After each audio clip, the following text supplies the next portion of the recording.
Good afternoon. This Canada semester presentation is a broad but not too far away study in Canada. So you're going to hear some options for studying abroad as well as some funding potential. I'm going to introduce our lead speaker today. Colleen Duke is a Senior Foreign Policy and Diplomacy Services Officer at the Consulate General of Canada in Chicago. Her areas of focus include academic and cultural relations, public affairs, communications and digital media, agriculture policy, security and defense, and human rights issues. Prior to joining Global Affairs Canada, Colleen worked at a number of museums in Chicago and Washington, D.C. She has a BA in Art History and Economics from the University of Chicago and an MBA from Northwestern University. So, Colleen, take it away. Again, this session is about studying abroad in Canada. Thank you, Chad. I will have at least one other speaker joining me up here, and then my boss on the road somewhere between Kansas City and here. Hopefully we'll make it in. So, study abroad but not too far away. I picked a picture of beautiful Vancouver, just so you can kind of think about the options. Big country, lots of places to study, a lot of beauty. So why Canada? If you've listened to any of the other talks in the last couple of days, you know I am an American who works for Canada. So I understand the American mindset and point of view. And when you think of studying abroad, you might think about Japan or Thailand or Germany or Kenya. But why should Canada receive your consideration? Well, there's lots of reasons, and I'm going to kind of quickly run through them I'm cognizant of time. So hundreds of thousands of students from around the globe do choose Canada. And so there's a number of reasons why that I think is important to think about as an American.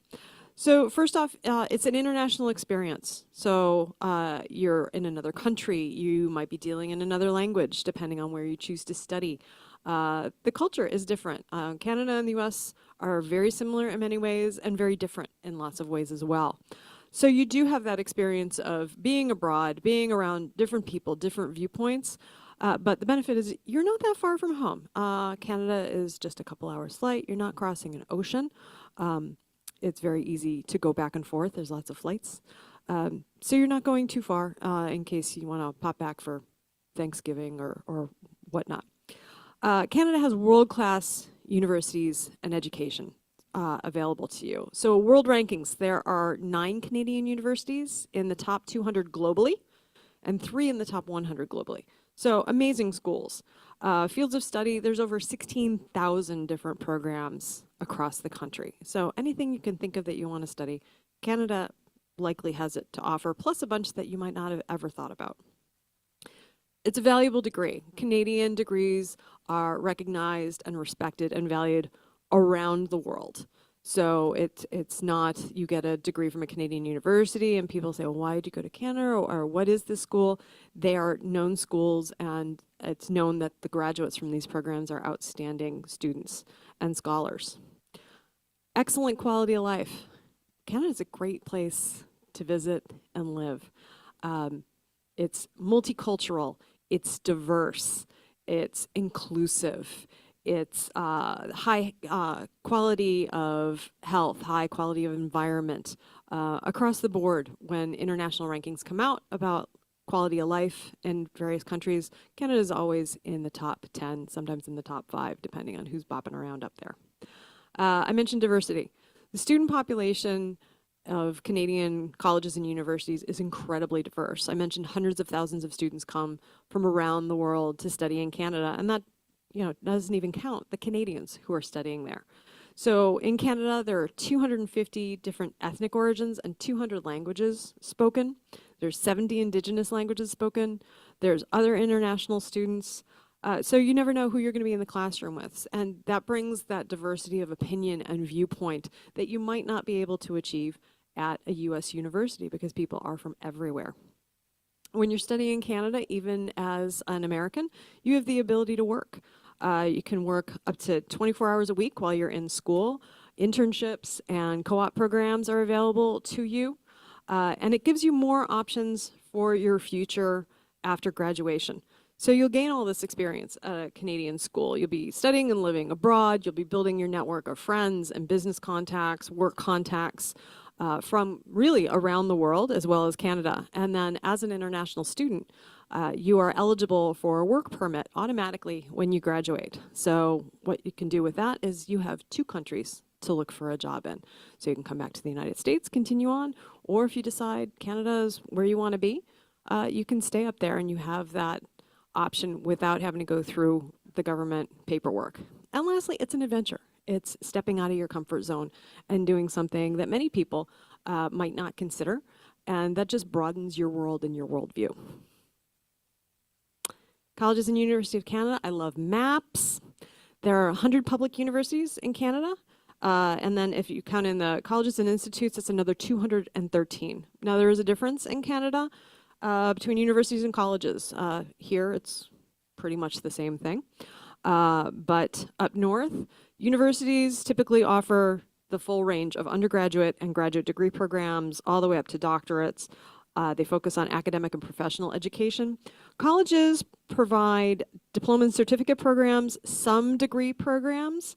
The emphasis at colleges is often practical, hands-on, and focused on certain careers or industries, often tied into the local community. Academic focus, it works pretty much the same.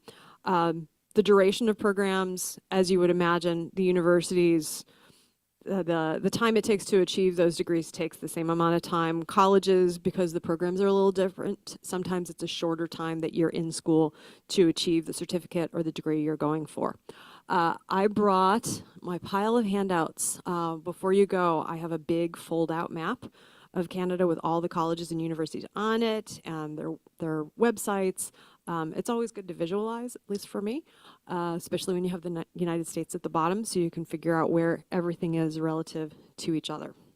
Now, I am lucky enough to have 2 colleagues who are going to speak to their provinces about study options. And we're going to start with Jeanne from the Quebec office, who I believe is on Zoom. Oh, there you are, Madame. Okay. Over to you. Bonjour, good afternoon, everyone. So I'm Jeanne Lamy-Belzile. I work as Public and Governmental Affairs Advisor at the Quebec office in Chicago. So the office in Chicago is like the official representation of the province of Quebec here in the Midwest. So thank you, Colleen. I just wanted to start maybe with an overview of the province of Quebec for those who are not necessarily familiar with. So Quebec is a Canadian province with a vast territory, so approximately 3 times size of France, and with about 9 million people located mostly along the St. Lawrence River.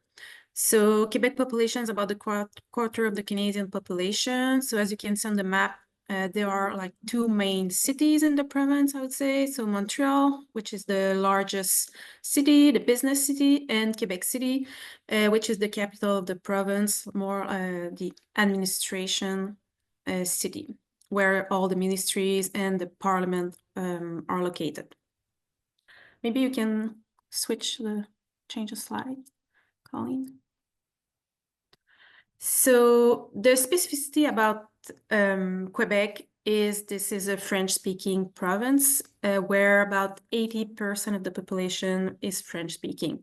So even if almost half of the population can speak and understand English as well, since 1974, French has been like the only official language in the province.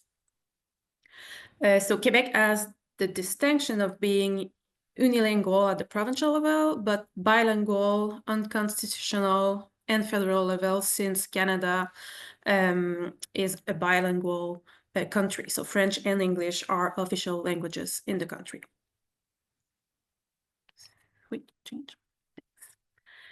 So every year, about 60,000 international students study in Quebec.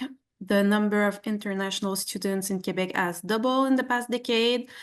And the education system in Quebec, especially the college studies, are a bit unique, as it's a bit different from here and from the rest of Canada, the other provinces. In Quebec, elementary and secondary schools is only made up of 11 grades. So once a person completes grade 11, they receive their secondary school certificate. However, Quebec has another level of education between secondary school and undergraduate university programs, and this level of education is called CEGEP, Collège d'enseignement général et professionnel. So CEGEPs are educational institutions that allow students to select a program of specializations, which leads to a college diploma. So in the CEGEP system, there are two types of program: pre-university, so a 2-year program with the purpose of preparing a student to continue into a university program, or a technical program, which is a 3-year program with the purpose of preparing more a graduate to immediately enter the workforce. So more like a technical, more concrete, I would say, program. So students in Quebec are only eligible to begin an undergraduate university program after completing a CEGEP program, but for international students, this requirement is not necessary as it's pretty unique to Quebec. However, a bachelor degrees in Quebec usually requires only 3 years of full-time study, where if I'm not wrong, the rest of Canada requires most of the time 4 years for a full-time study to receive a bachelor's degree.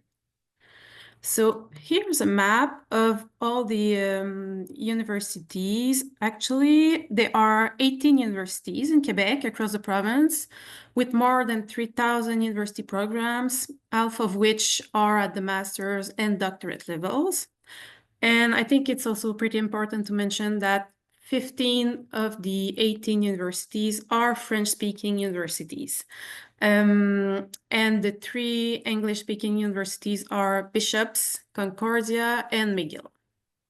So all the universities in Quebec are public, and the public system is entirely secular. So, of course, there are several universities in Montreal that you probably know, like McGill and Concordia, but you can also find very good programs outside of Montreal, I would say. So just like here in the States, university studies are divided in three cycles and lead to the following degrees: so bachelor's, a master's degree, and a PhD. I think you can change the slide. So just as the rest of Canada, I think Quebec has very good quality of education and diversity of programs. So Quebec has more than 700 prestigious university research centers in leading edge fields such as AI, aerospace. Montreal is the 3rd hub in aerospace worldwide. Montreal and Sherbrooke are also a hub for quantum technologies, biomedical engineering, video games, and visual arts. Tuition fees for international students and the cost of living in Quebec are among the lowest in North America, since it's a public system. I would say also that Quebec, and especially Montreal, offers an exciting student life and in a very safe environment. Montreal is a vibrant and dynamic city. It's also, as Colin mentioned, it's also very, I think people are very welcoming, and it's a very inclusive society. So, and just like the other provinces, as an international student, your visa allows you to work part-time under certain conditions. So you can find all the information if you'd like to study in Quebec on this website. It's Etudio Québec, also available in English. So just take a look, and I don't know if you have any question. I remain available for questions.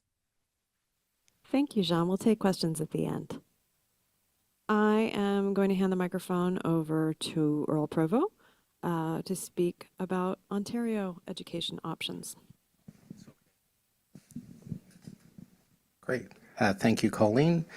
That's a map of Ontario. So Ontario has 23 public universities and 24 community colleges, and then 500 registered career colleges and institutions in the province of Ontario. So the community colleges are close proximity to the universities. In Thunder Bay, there's Confederation College, and then I forget the name of the university, but Confederation College is a community college. And in Toronto, there are multiple community colleges and multiple universities. The most important community colleges are George Brown, Centennial, Seneca, Humber, which has a great public relations program, one of the best in North America. So, I mean, as Ontario expanded its post-secondary education system in the late 50s, 1960s, it was strategic in making certain a community college was close to a university so that they could collaborate, they could work together to offer a complete education. And now people will graduate with a 4-year degree from university, and quite often they'll go to a community college for 1 year of public relations or public affairs or communications, something like that, kind of just to supplement and complement the kind of education they got at university. So in terms of, and each school, each university, or each community college has a robust international student recruitment program. The Ontario government helps them with that. So it, depending on where you want to go and what kind of education you're looking for, these community colleges and universities often specialize in one area. But in terms of any additional information, you can contact me anytime for anything. And I know that the Ontario government is currently, the new Minister of Colleges and Universities is currently examining the international student programs at each university, working with the community college presidents and the university presidents, just reviewing the whole process. So thank you. Thank you, Earl. Now, what you may or may not know is Missouri Southern actually has a Canadian University Exchange partner. So it's the University of Prince Edward Island. And I did put a map up. I like maps. So Prince Edward Island, it's beautiful.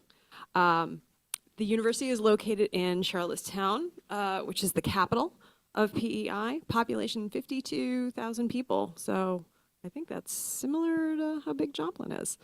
PEI is Canada's smallest province. It's 140 miles long and between 4 and 40 miles wide. There's beautiful beaches, as you might guess, living on an island. Family farms, fishing villages, a whole lot of oysters and mussels come out of there if you're into seafood. There's a very dynamic cultural scene. It's a huge tourist destination. UPEI itself, the campus is 4,600 people. So again, very similar to MSSU. Programs of study that you won't find here include Canadian Studies, Island Studies, Public Administration, and Women's Studies. And the Institute of Island Studies has become one of UPEI's leading centers of expertise. And their focus on islands is now recognized around the world. I like fun facts, so here's some fun facts about PEI. So it is connected to the rest of Canada by a bridge and a ferry. The bridge is 8 miles long. It's called the Confederation Bridge, connecting PEI to New Brunswick, and it's the world's longest bridge spanning ice-covered water, because, you know, Canada, as we keep reminding you in this room, can be a little cold. And it's one of Canada's top engineering achievements in the 20th century.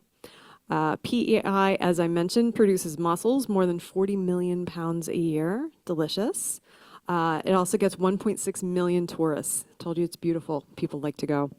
There are 63 lighthouses on the island. You can spend the night in one of them, because I've done that. And it's known as the Idaho of Canada because they do grow a tremendous number of potatoes here, which you might not have guessed. So it is a gorgeous place. Again, there's already a relationship with this university, so it's something to look into because it's like the door is open for you. So before I go on to my next slide, my boss made it. to Mizzou. Come on up, Aaron. So Aaron Annabelle is consul in the Foreign Policy and Diplomacy Services section. Those of you who have been in my talk, so he's an actual Canadian diplomat. Very sad to be leaving Canada, as we discussed this, or leaving the United States. Well, leaving Chicago at least, the end of this year. But he's been in the United States for many postings and is a Canadian university grad. Probably the one Canadian university you may have heard of, McGill. So, Aaron, tell us about your McGill experience, and you're a Canadian. What you tell Americans about studying in Canada? Yeah, sure. And just to apologize for being a bit late. I landed in Kansas City, so I drove straight from the airport. So yeah, I'm really happy to be here. I'm excited to be in Joplin, and good to see you in person. So yeah, I had a great experience at McGill. Fun fact, actually, our current Prime Minister went to McGill, and we were actually there at the same time. I did not know him, but anyway, it tends to be the most recognized Canadian university by name, I think, in the United States. Most people I talk to know McGill. Great business school, great medical school as well. I was in the arts. I studied political science there. Yeah, I had a fantastic experience at McGill. And I also, because I grew up in Quebec, I went through that sort of mid-level between high school and university program that is unique to Quebec in Canada. And that was also a great experience. It's 2 years that sort of quite different from high school, but not quite university, and it actually kind of gives you a chance to think about if you want to keep going or do something else. So I had a good experience there. I'll say something just about I think, or did you cover some other provinces? I did. Oh, you did. Okay. So I'm just looking up from where we are in the U.S. You have the University of Saskatchewan in Saskatoon, which is one of the top 5 research universities in Canada. And I would say in particular for ag-related, like plant and biosciences. And I've certainly, I've been exposed in the Midwest at Mizzou they have a very good program, and so does Purdue, actually. I'm not sure, I don't know the profile here, but anyway, I know we're in ag country, and that is definitely a top school in Canada for that. And then if you go a little bit further to the west, Alberta is, of course, our major energy producing province. And if that's a field that interests you, University of Alberta and University of Calgary, either from sort of the petrochemical side of things or from the business side, both of those have very, very good programs related to the energy sector. I'm going to just jump in here. Chad and I were talking about how there is a growing focus on health sciences on this campus, Okay. which Canadian universities pop to mind as being strong in health sciences. Again, McGill and Earl, I don't know, would you say I think U of T is probably? Well, actually, Glendon College is the best. Okay. That's where I did my undergrad. In terms of international students, I think, well, U of T has that great reputation. They do work hard at it. But I think all Ontario schools now are aggressive on that front. University of Toronto. Sorry. And Yeah. also. Yeah, University of Toronto. So it has the, it has the history of being one of Canada's oldest universities, and they've always had an aggressive international recruitment strategy. If you look at Canadian schools, Dalhousie, McGill, University of Toronto, UBC, University of British Columbia, have always been very aggressive. But in the last 20 years or so, I can only speak to Ontario. All Ontario universities and all Ontario community colleges have really aggressively pursued international students. And the biggest advantage Americans have is that, you know, it costs $1.40 Canadian to buy a US dollar. So not only is tuition cheaper, even for international students, but your dollar goes a lot further, and frankly, it's a great education, particularly in Ontario. So lots of advantages to be doing that. And I might add, anything in that field, be it a doctor or something more general in the healthcare sector.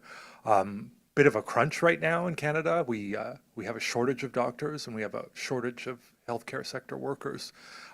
So if those were fields of interest, and you liked your experience, it would probably be pretty easy to stay.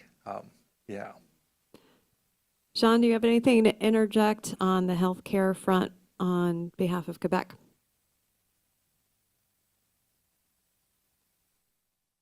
Sorry. Yes and no. I mean, I agree with Aaron. McGill is a very good university in the health sciences. Of course, there are very good other good universities in this sector in Quebec, but if you don't speak French, it's gonna be a bit more harder. So I think about Laval University, University of Montreal. They both offer very good program in life sciences, but Montreal, as I mentioned, also is a hub for aerospace, quantum technologies, so music. So yes, I think there are many sectors that can be that. Sorry, there are many universities that are very good in this sector. So plenty of choices.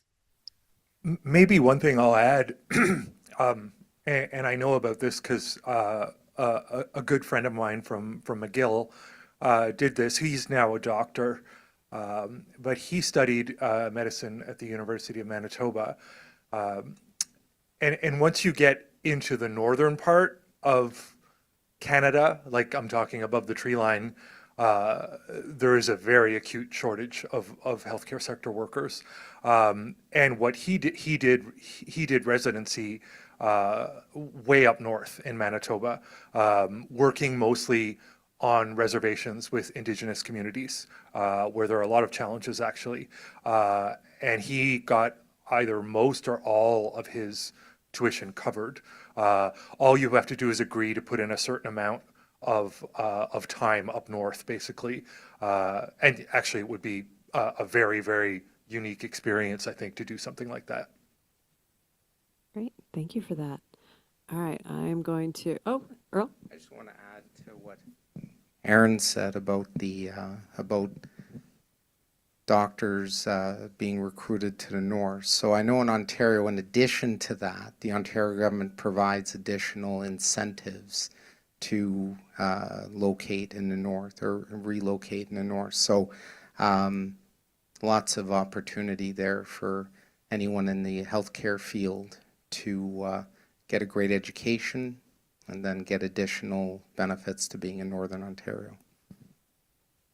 Yes, and I will add that students, generally speaking, students tend to choose a university in maybe a large city, a big city, but I think it's great to consider university more like in region, more outside of big cities. I think it can be a very good experience.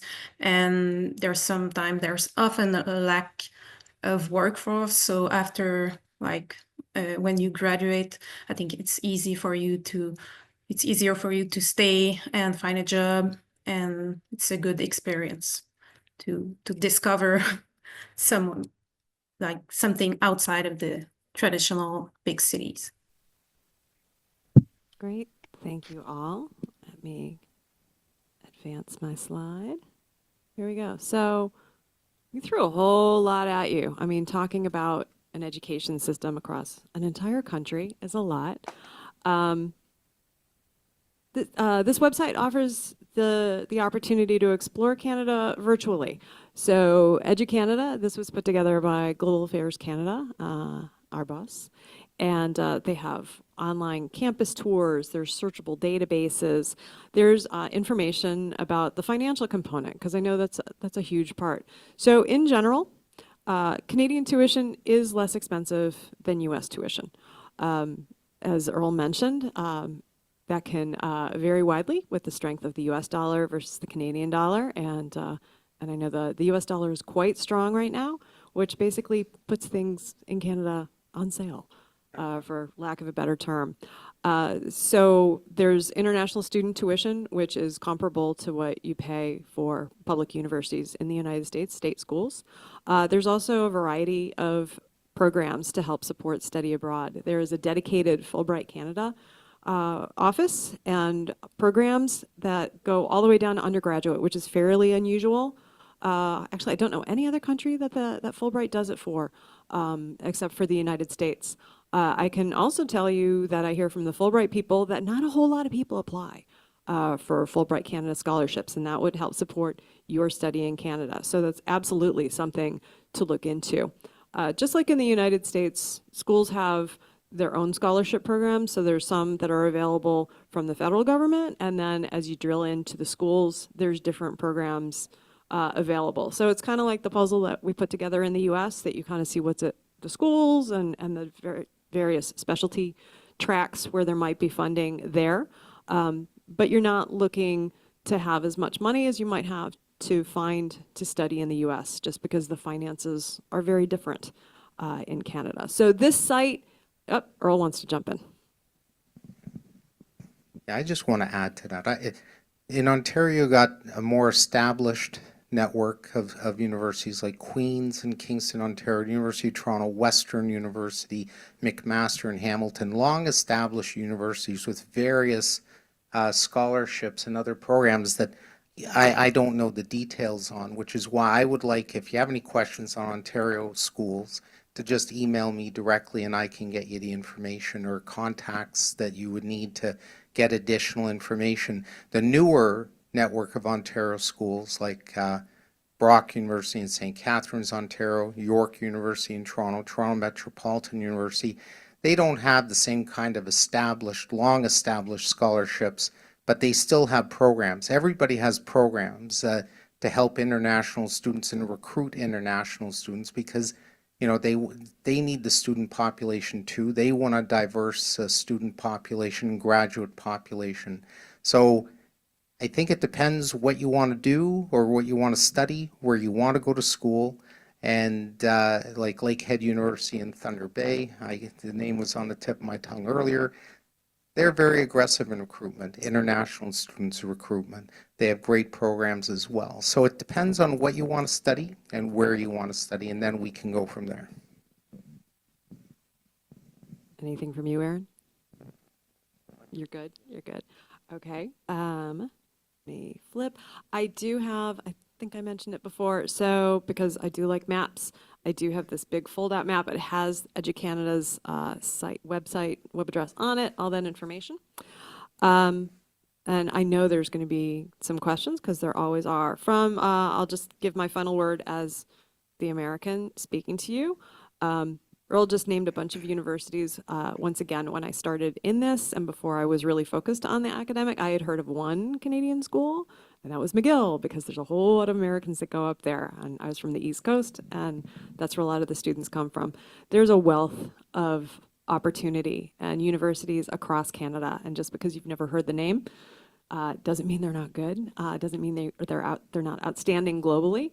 And it's just a matter of some exploration and some digging and your own soul searching on what you're looking for in your education experience. And this offers you an option to have that international exposure, broaden your resume, broaden your experiences, and then have that take you into your career and your life going forward. And with that, thank you. Merci to my colleagues and to you. And we open it up to questions.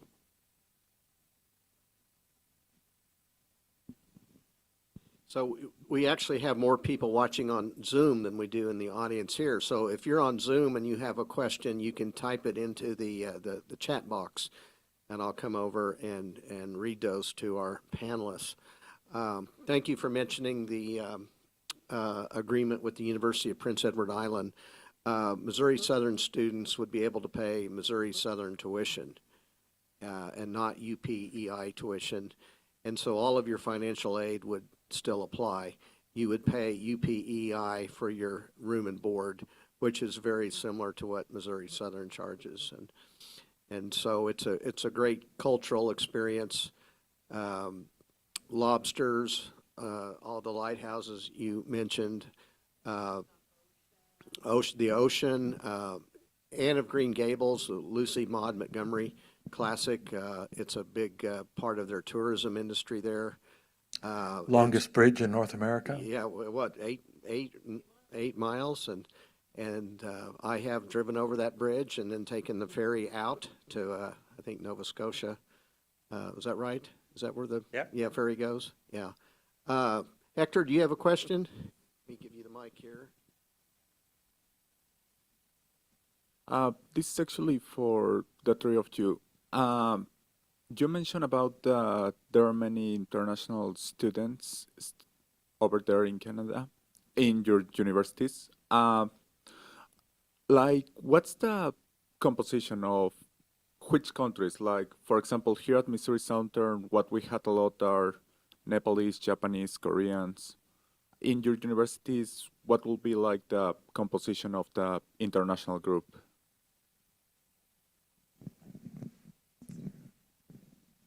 It's very diverse. It depends on what university in the region of the province. I'm only speaking to Ontario here. It's a very diverse, like the University of Toronto, Toronto Metropolitan University, and York University aggressively recruit from around the world. So it's not, there isn't one specific group. I know where they go. They go everywhere. They go to Central America, South America. They go to China. But in the post-pandemic world, the political situation makes that less likely. They recruit from the Middle East. They're very aggressive. And the advantage we have is that, you know, the American dollar is worth a lot more in Canada. So tuition is reasonable. Living expenses are reasonable, especially when you get out of the Greater Toronto area. And the tuition is even for international students is reasonable. That American dollar goes a lot further in Canada. But in terms of the composition of students, it varies from university to university, and but it's diverse, very diverse. Yeah, I would say definitely diverse. A lot of students from China and from India, and I mean that mirrors two of our top immigration sources as well. Maybe one thing, and Jan could probably speak to this a little more, but if you are coming from a French-speaking country, you actually get a break on tuition if you're coming into Quebec. Is that not right, Jen? Yes, exactly. So France and Quebec has an agreement for student mobility, as well as with Belgium, and also some West African countries benefit from like special agreement with Quebec. So of course in Quebec, since it's a French-speaking province, all the efforts are put more in like to recruit French-speaking students, which means like we have many students from France, Belgium, and West African countries.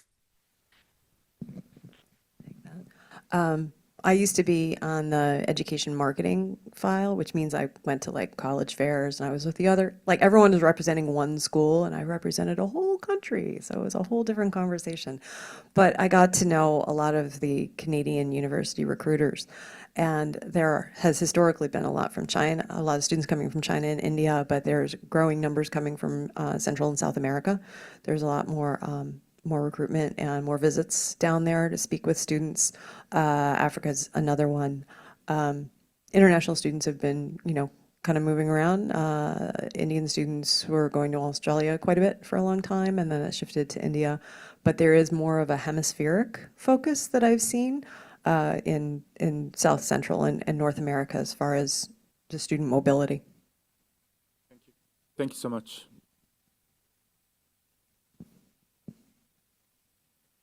Hello, I am here at MSSU, considered a non-traditional student. I don't live on campus. I live off of campus. I don't even technically live in the state of Missouri. How would that work and play into financial aid or anything like that if I was to do something like that in Canada?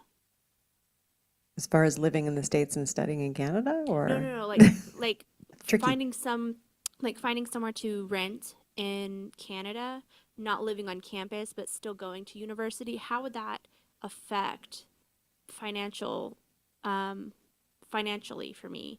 Like, would I still have to pay like the tuition, or like how would all of that work together? Let me paraphrase because there's a very similar question on Zoom. Okay. So, our students have a lot of study abroad options. They can go to Europe, South America. They're always looking for the best deal. Maybe they don't want to pay international student tuition to go to Canada. You mentioned Fulbright, other funding sources in Quebec. What would a student's best avenue be? And I think you have, an 8-year-old daughter that you'd want to probably take along? Yeah. So, would need housing assistance. What's the best avenue for our students to really have an affordable situation in Canada? I mean, in terms of support programs, like they would vary province to province because education is one of the areas in Canada that's governed by the province. The way at most schools in Canada for undergrad, you do a year in res, and then you move out. Depending where you are, even like Montreal has always been traditionally a very affordable city rent-wise for students, and I was one of them, and I can tell you that definitely. Vancouver is the opposite. Vancouver, it's a challenge. It's affordable housing is a challenge, I think, in Vancouver. But if you're looking, it depends what you're looking for in a school too. I mean, once you get out of the cities, like my wife went to. It's called Bishop's University. It's in Sherbrooke, Quebec, or outside of Sherbrooke, Quebec. Very small town. Great school, and she paid like almost nothing in rent. Like it was very, very low rent. And you can get experiences like that if you go in Eastern Canada as well, like in to like Mount Allison or Acadia. Where again you're in a less populated area, which is sometimes what some people are looking for, and your rent will be lower accordingly. In general, right now, we're having a bit of a challenge on the housing front in Canada. There's a bit of a housing shortage, actually, and students have felt that going into this year. I think it made a lot of news in certain university cities where students were really having trouble finding anything, never mind finding something affordable. So it has been a focus of the government, one of the top focuses, I think, to try and address this housing situation. And several funding programs have gone into ensuring that there is adequate housing. If I can add to that, and I can only speak to Ontario, but when you get out of the Greater Toronto Area, it's easier to get student funding, but it all depends where you want to go to school and what program you want to take. So every university, every community college has a student housing office to help you find off-campus housing. And if you're applying as an international student, there are people at the school who will kind of hold your hand and navigate things and help you navigate things too. But when you get out of the Greater Toronto Area, it's easier to find student housing. The problem is that some of the schools in Ontario wanted to, they recruited a lot of international students, but they didn't care about their housing needs. So the Canadian government stepped in and said, you need to help provide housing for your international students, for all students actually. So they're building more in Toronto. The community colleges are building student housing. So that might help alleviate the housing crunch. But when you get out of the Greater Toronto Area, because Aaron's right, there are horror stories of putting 8 international students in one room. It's easier, but it depends where you want to go and what you want to study, and the school will always be motivated to help you get housing and help sort out the financial part of it. And maybe I can add that with your visa, you're allowed to work like part-time. So this is also a way to finance your stay. And usually it's not that hard to find a job. So you can work 20 to 24 hours per week. And it's also a way to pay your your bills. I'll put in the final word on this. Just like in the US, every school is different, every community is different. All these schools will have international student offices that are there for people like you. And so as you start kind of poking around and you start narrowing it down, you can get in touch with them and ask them their questions. That's what they do. They're experts on that because they're just dealing with the incoming students from around the world. And they're the local experts. Always trust the locals, and they can help you out. Yes, this one might start a little bit of drama. You have mentioned several colleges in Canada. Which one is the most beautiful in your guys' opinion? Let's start with Sean. She's online. Most beautiful. Yeah. I mean, I'm not objective since like I'm from Quebec City. I studied in Quebec City, so I guess Quebec City is the most beautiful city in North America. So no, but it depends on what you like. If you're more into nature, I would recommend like maybe to go to Saguenay. There are many universities outside of Montreal, outside of Quebec City.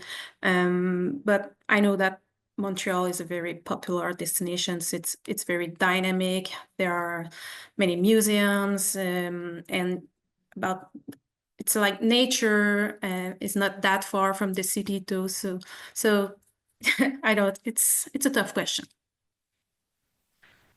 Earl. Obviously, well, there is no bad Canadian school. They're all great. They're all amazing. The best one obviously is Glendon College, which is the bilingual college of York University in Toronto. It's the north end of the city of Toronto. Beautiful campus, the old Wood family estate. They founded Dominion Securities, which is now owned by the Royal Bank of Canada. You can do a master's program. You can do all your courses in French or English, but the campus is really amazing, and it's a great experience. But it doesn't matter where you go to school in Canada. Every experience will be an amazing one. It's just that Glendon is the best in Canada. So I think there are a lot of beautiful campuses, a lot of great schools, a lot of great programs. It really depends what part of the country you want to study in and what subject you want to concentrate on. Aaron.